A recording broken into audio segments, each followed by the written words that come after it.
Hier der Wetterbericht. Der Radarschirm zeigte um 17 Uhr keine Niederschlagsechos. Die Temperatur lag zur gleichen Zeit bei 13 Grad. Das war auch der Höchstwert des Tages. Abends und nachts allmählich weitere Bewölkungsverdichtung, aber noch weitgehend trocken. Tiefstemperatur 4 Grad. Morgen wechselnd überwiegend stark bewölkt, aber nur gelegentlich etwas Regen. Höchsttemperatur 12 Grad.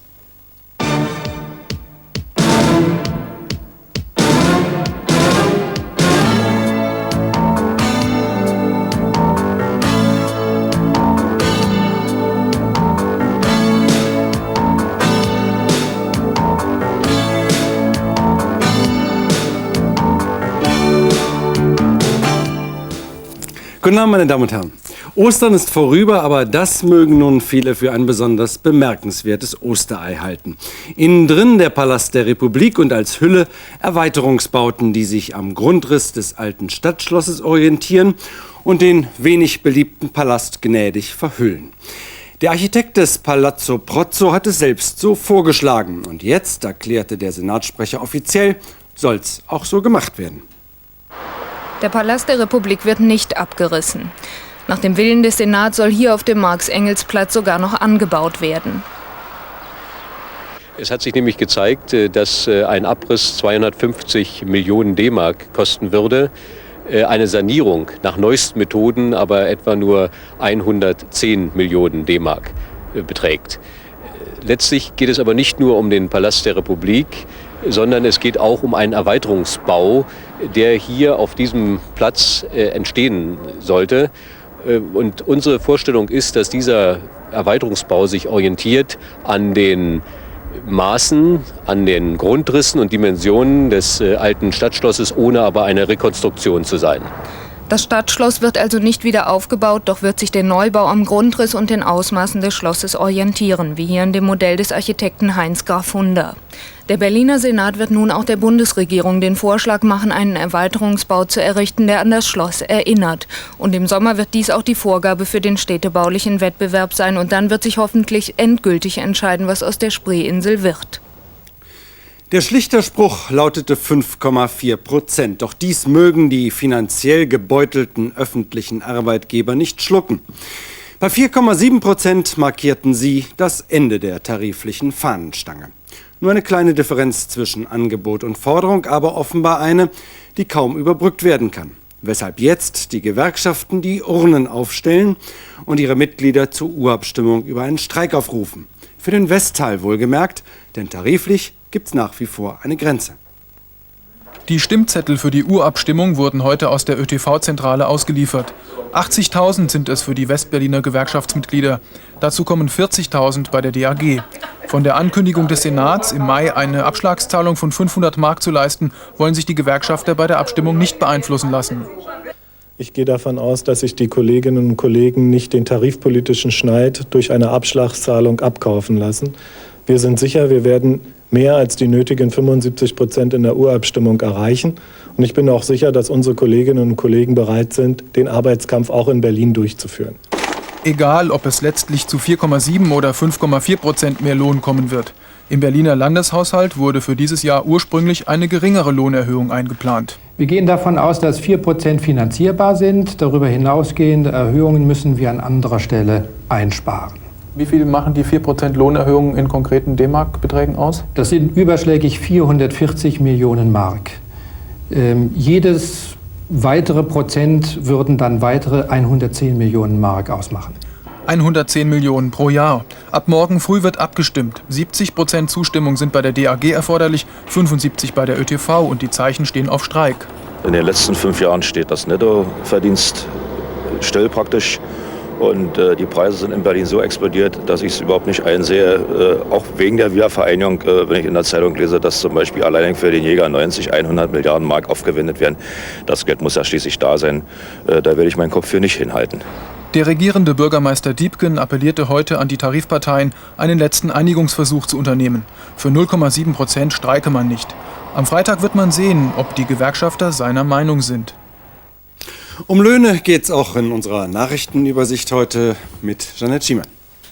Arbeitssenatorin Bergmann hat den Westberliner Arbeitgebern zunehmendes Lohndumping vorgeworfen. Wie Frau Bergmann heute erklärte, werde immer mehr versucht, Arbeitssuchenden aus dem Osten unseriöse Verträge anzubieten und damit die Löhne zu drücken. Oft seien die Arbeitnehmer nicht versichert, auch andere gesetzliche Leistungen würden nicht gewährt. Appell der Senatorin an die Betroffenen: Arbeiten Sie nicht zu Schleuderpreisen. Finanzsenator Piroth will das Finanzgebaren seiner Senatskollegen schärfer als bisher kontrollieren. Begründung: nicht ausgeschöpfte Bundesmittel mehrerer Verwaltungen, rund 75 Millionen Mark im vorigen Jahr.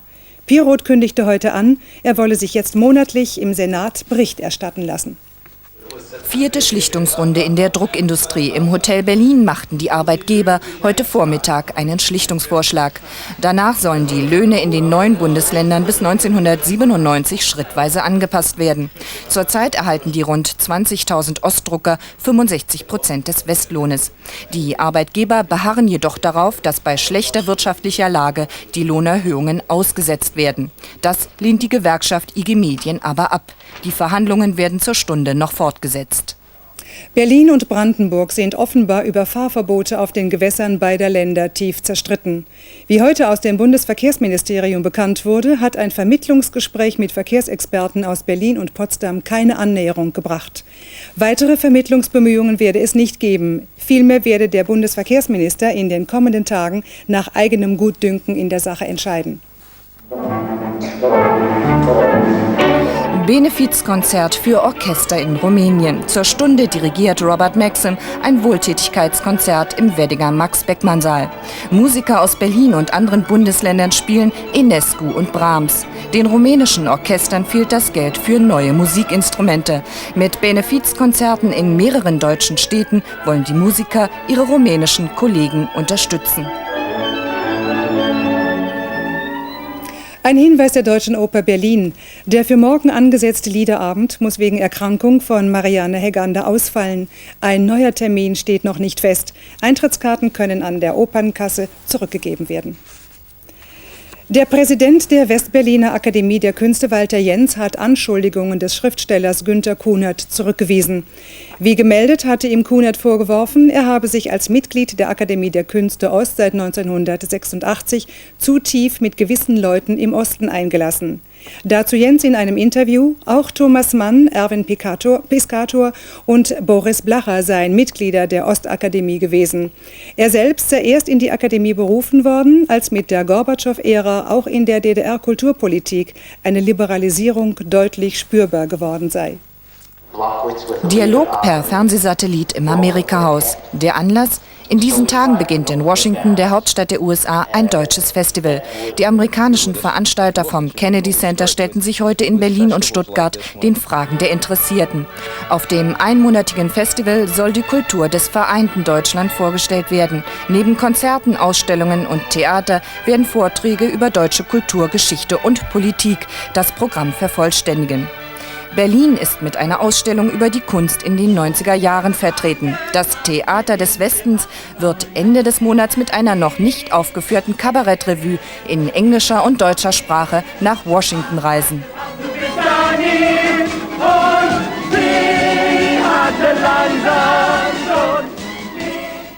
Die Bonner Überlegungen, wie unbezahlte Krankheitstage einzuführen, sind bei Berliner Koalitionspolitikern auf heftige Kritik gestoßen. Allgemeiner Tenor bei CDU und SPD: sozialer Rückfall in die 50er Jahre. Die Diskussion um die sogenannten Karenztage muss sofort vom Tisch. Wer sagt denn, dass es in Berlin keine Bodenschätze gäbe? Öl etwa. Haben wir alles zu bieten, zum Beispiel unter einigen Müllkippen. Immer wieder werden bisher unbekannte Vorräte entdeckt. Die Freude darüber hält sich allerdings ziemlich in Grenzen. Karin Figge mit einem neuen Fall. Tatort: ein Teil des ehemaligen Potsdamer Güterbahnhofs. Ein Gelände für jedermann zugänglich, südlich des Schöneberger Ufers. Wer wollte, konnte bislang seinen Müll auf den 5000 Quadratmetern abladen. Autowracks, Motorblöcke, was immer die auch absonderten. Dem Pächter war das gleich, er stapelte, was so kam. 45 Jahre lang hatte die Deutsche Reichsbahn die Verfügungsgewalt. Geld gab es nicht dafür. Als Gegenleistung für die uneingeschränkte Nutzung des Geländes bearbeitete der Pächter die alten Holzschwellen. Im Januar übernahm die Verwaltungsstelle des ehemaligen Reichsbahnvermögens, kurz VDER, die Obhut. Bei der ersten Begehung wurde das Ausmaß der Umweltverschmutzung klar. Nach den Zuständigen gefahndet. Natürlich hat derjenige, der ein solches Gelände zur Verfügung stellt, eine gewisse Verantwortung. Also die Reichsbahn. Sicherlich sind aber auch die Bezirksämter, die Senatsverwaltungen zuständig. Die müssen sich halt kümmern, dass Betriebe, wenn sie geführt werden, ordentlich geführt werden. Das kann man von diesem Betrieb nicht gerade behaupten. Öl sickerte, Säuren schwappten, alles in den Boden und über Jahre hinweg. Wer was wusste und vor allem warum keiner einschritt, lässt sich nur erahnen. Ein Zustand nicht neu und auch im Kreuzberger Umweltamt seit Jahren bekannt. Trotzdem wollte uns hier keiner in die Kamera sagen, was man bislang gegen den Missstand auf dem Potsdamer Güterbahnhof unternommen hat. Und, noch viel wichtiger, wie man zukünftig die Altlasten dort entsorgen will. Darüber hat man auch in der Senatsverwaltung nur schwammige Vorstellungen. Dieser Platz der Firma Görlich ist genehmigungspflichtig und nicht zulässig in dem Zustand, wie er sich befindet. Und deswegen läuft ein Anhörungsverfahren. Und es wird so ausgehen, dass die Firma eben die Verunreinigungen, die dort stattgefunden haben, beseitigen muss. Ob die Firma finanziell in der Lage ist, das zu übernehmen, das wage ich zu bezweifeln. Das volle Ausmaß kennt noch keiner. Die Firma muss bis Ende Juni das Gelände räumen. Danach müssen Experten den Boden untersuchen und ein Gutachten anfertigen. Was immer das bringen wird, ein Ende ist nicht in Sicht und das, obwohl das Desaster sich schon so lange abzeichnete. Da denke ich, haben alle ein bisschen die Augen zugemacht und nicht so genau hingesehen. Wenn die Gifte noch nicht zu weit ins Erdreich vorgedrungen sind, sprich zum Grundwasser, dann kann saniert werden. Mit viel Glück bis Ende 93. Die Japaner kommen.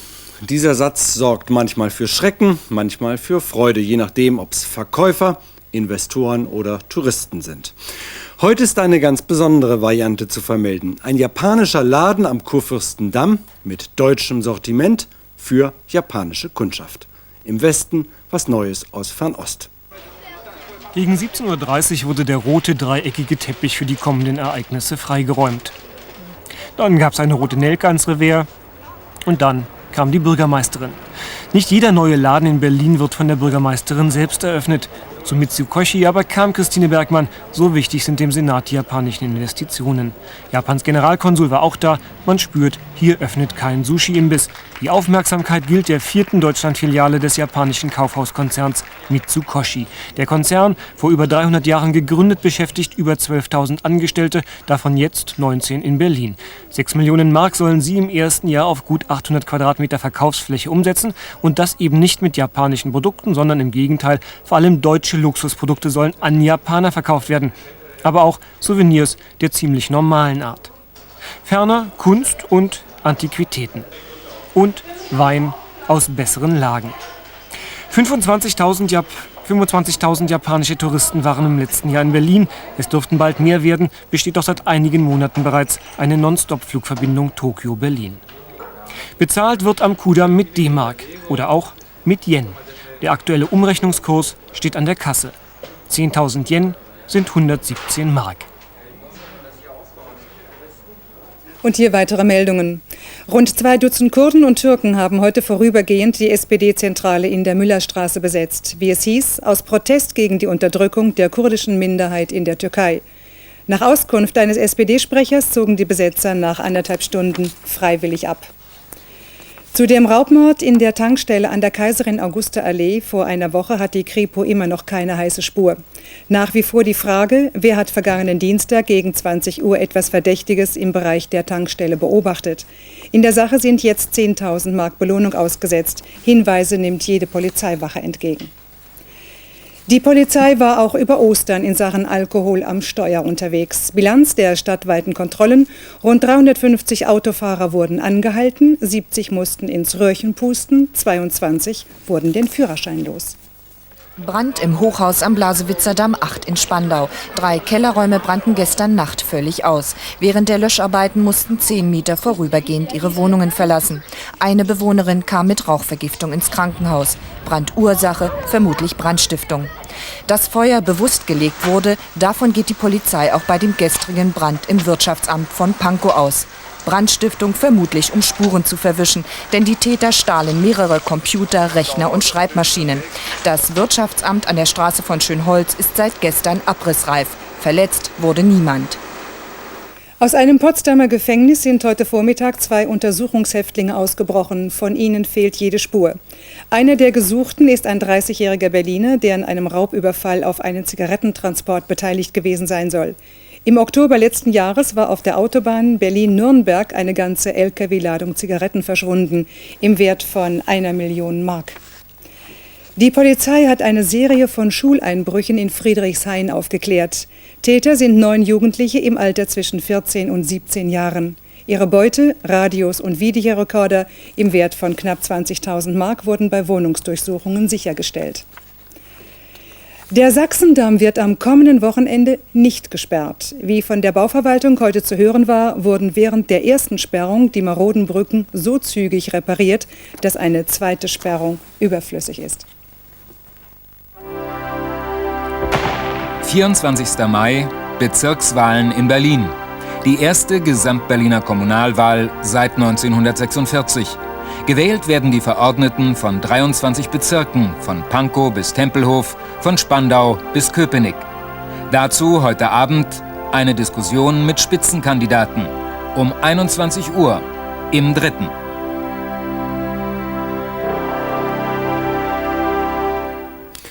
Am vergangenen Wochenende war der erste Sonntag nach dem ersten Frühlingsvollmond. Und das heißt Ostern. Ein Datum, das vor allem für den Berufsstand der Hasen von Bedeutung ist, die dann wieder alle Regeln, Eier legen. Volkstümliche Traditionen, gemischtes Wetter, ein christliches Fest, verschiedene mehr oder weniger österliche Aktionen. Ein kurzer Rückblick. Ob im Ost- oder im Westteil der Stadt, für viele Berliner begann das Osterfest auch in diesem Jahr mit einem Gang in die Kirche. Gottesdienste und Messen waren also gut besucht. Für die Jüngsten war natürlich nur eines wichtig: das Ostereier suchen. So auch im Stadthaus Böckler Park. Zwischen 10 und 15 Uhr wurde dort fleißig gesucht und gefunden. Eine originelle Idee hier: Eiertausch gegen Süßigkeiten. Aber auch im trauten Familienkreis war der Osterhase mit seiner Krippe unterwegs. Was hat dir denn der Osterhase gebracht? Eier. Eine Puppe. Ostereier, ist ja klar. Futterapparat. Und dann Schachspiel. Ostereier, 4 Ostereier. Ostern ein Fest der Familie. Und dazu gehört natürlich auch der traditionelle Spaziergang. In den Parks in und um Berlin wie hier in Sanssouci herrschte Hochbetrieb, trotz der nicht gerade frühlingshaften Temperaturen. Und darum genossen nur die ganz Mutigen ihren Kaffee im Freien. Die meisten flüchteten sich bei den eisigen Winden in die Restaurants und Cafés. Für die Gastronomen lief Ostern zwar nicht optimal, aber zufriedenstellend. Ähnliches galt für die Stern- und Kreisschifffahrt, obwohl sie wie hier in Treptow auch manch neuen Passagier an Bord lockte. Das ist meine erste Dampferfahrt im Allgemeinen, auf der Spree zumindest. Das ist die erste in diesem Jahr, also die Saison hat ja gerade erst angefangen. Ne? Und wer nicht genug davon bekommen konnte, der startete gleich noch zum längeren Dampferturn auf brandenburgischen Gewässern. Rund 1500 Berliner zog's gestern allerdings nicht ins Grüne, sondern zum Martin-Gropius-Bau, zum traditionellen Ostermarsch. Im Unterschied zu vielen anderen Städten, in denen die Friedensdemonstrationen ausfielen, weil sich schon im vergangenen Jahr zu wenig Menschen daran beteiligt hatten. Die Veranstaltung, zu der verschiedene politische Parteien, der DGB und mehrere Friedensgruppen aufgerufen hatte, endete ohne Zwischenfälle. Weniger friedlich dagegen verlief eine Demonstration gegen Rassismus und Faschismus in Kreuzberg. Bereits zu Beginn der Veranstaltung flogen am Cottbuser Tor die ersten Steine. Obwohl sich die Situation während der Demonstration zunächst entspannte, kam es dann gegen 20:30 Uhr am Heinrichplatz erneut zu Ausschreitungen. 12 Polizisten wurden zum Teil schwer verletzt, 21 Personen vorübergehend festgenommen. Im Volleyball war das bisher so. Da galt Berlin als Kleinstadt und Münster als Metropole. Bis gestern. In der Höhle des USC Münster schafften es die Berlinerinnen vom CJD nämlich, den amtierenden deutschen Meisterinnen den Pokal vor der Nase wegzuschnappen. Dieser Pokal könne eigentlich nur nach Münster gehen, so die eindeutigen Prognosen vor dem Spiel. Zyniker hatten den Berlinerinnen in den blauen Trikots sogar von einer Reise nach Münster abgeraten, nachdem zuvor alle wichtigen Spiele in der Meisterschaft gegen den USC verloren gingen. Zunächst sah es so aus, als sollten die Skeptiker recht behalten. Den ersten Satz gewann Münster glatt mit 15:9. Aber im Hexenkessel der Münsteraner Sporthalle behielten die CJD-Damen diesmal die Nerven. Die 4000 Zuschauer staunten nicht schlecht über die gute Moral des Außenseiters, der den zweiten und dritten Satz für sich entschied und damit die Weichen zum Sieg stellte, woran auch Trainer Volker Spiegel lange gezweifelt hatte. Eine späte Genugtuung für uns, dass wir nachweisen konnten, auch den deutschen Meister schlagen zu können. Das dauerte allerdings 88 nervenaufreibende Minuten und fand seinen dramatischen Höhepunkt im 5. Satz beim Tiebreak. Dann war der Albtraum Münster endlich besiegt. Weil es so schön war, hier noch einmal der Matchball zum 15:12 im entscheidenden Durchgang. Katrin Rimkus schmettert ihre Mannschaft zum deutschen Pokalsieg und zum damit bisher größten Erfolg in der Vereinsgeschichte. Das musste erst einmal verkraftet werden. Aber Trainer Volker Spiegel hat nun die Gewissheit, dass neben Münster auch Berlin eine deutsche Volleyball-Hochburg ist. Die Entführung in einen turbulenten und etwas süßlichen Traum, das ist es, was eine Nacht in Venedig verspricht. Die Strauß-Operette ist eines der größten Projekte der Komischen Oper in diesem Jahr. Ralf Lange mit Ausschnitten aus diesem Naschwerk von Musiktheater. Eine Nacht in Venedig. Diese Strauß-Operette wurde vor 109 Jahren in Berlin zum ersten Mal aufgeführt. Damals ein Flop.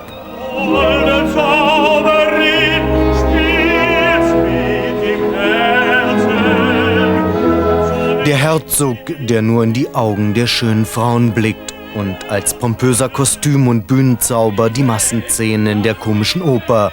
Evergreens der Operettengeschichte. Das Stück wurde übrigens gleich nach dem Berliner Flop ein Welterfolg.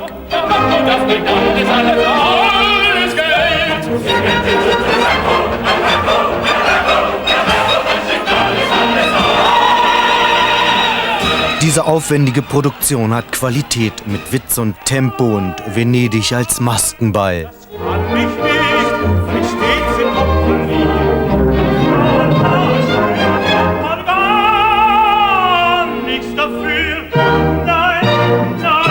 Regie ein Gast aus dem Westen, der Wuppertaler Operndirektor Friedrich Meyer-Oertel. Und auch diese Inszenierung hat Stärken, die man von anderen großen Produktionen an der Komischen Oper kennt.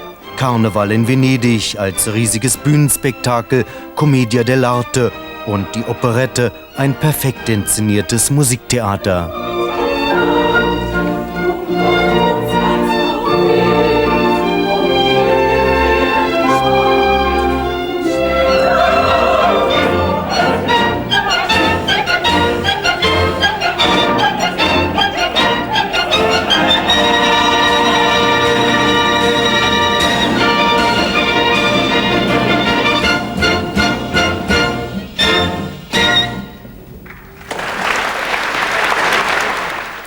So, und zum Abschluss noch ein Hinweis auf unsere morgige Stadtillustrierte Berlin-Berlin. 18:30 Uhr im dritten Programm. Da geht es nicht ganz so bunt und fröhlich zu, wie eben hier gesehen in der Operette.